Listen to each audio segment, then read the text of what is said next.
7 ستمبر 74 شام 7:30 بجے سینٹ کا اجلاس ہوا۔ مرکزی وزیر قانون عبدالحفیظ پیرزادہ نے قومی اسمبلی کا منظور شدہ بل سینٹ میں پیش کیا، اور مجھے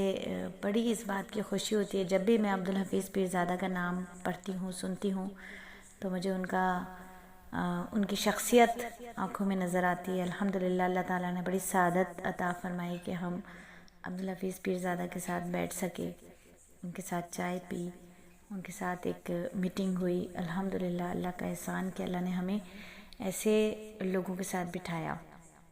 تو وزیر قانون جناب عبدالحفیظ پیرزادہ نے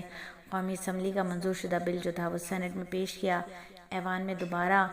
2 بار رائے شماری ہوئی۔ قومی اسمبلی کی طرح سینٹ میں بھی سارے ووٹ جو تھے وہ مرزائیوں کے خلاف آئے، اور 1 ووٹ بھی ان کے حق میں نہیں آیا، اور بالآخر 7 ستمبر 74 کو رات 8 بجے ریڈیو پاکستان نے یہ خبر نشر کی کہ مرزائیوں کو قومی اسمبلی اور سینٹ نے متفقہ طور پر غیر مسلم اقلیت قرار دیا ہے، اور 7 ستمبر 74 کو قومی اسمبلی نے فیصلے کا اعلان کیا کہ مرزا قادیانی کے ماننے والے ہر 2 گروپ غیر مسلم ہیں۔ 90 دن کی شب و روز کی مسلسل محنت اور کاوش کے بعد جناب ذوالفقار علی بھٹو، میں تو یہی دعا کروں گی کہ اللہ ان کی قبر پر رحمتیں برسائے، کہ انہوں نے اس بل پر سائن کیا تھا، اور ان کے آخری الفاظ یہ تھے کہ آج بھٹو نے اپنے موت کے پروانے پر دستخط کیا، کیونکہ وہ جانتے تھے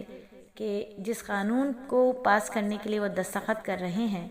اس قانون کو پاس ہونے کے بعد ان کی زندگی کو کتنا بڑا خطرہ ہے دنیاوی طور پر، لیکن وہ دائمی حیات جی گئے۔ تو بھٹو صاحب کے عہد اقتدار میں متفقہ طور پر 7 ستمبر 74 کو نیشنل اسمبلی آف پاکستان نے عبدالحفیظ پیرزادہ کی پیش کردہ قرارداد کو شام 5:52 پر منظور کیا۔ مرزائیوں کے دونوں گروہ قادیانی اور لاہوری کو غیر آئینی طور پر غیر مسلم اقلیت قرار دیا گیا۔ قادیانیوں کے کفر کا اعلان ہوتے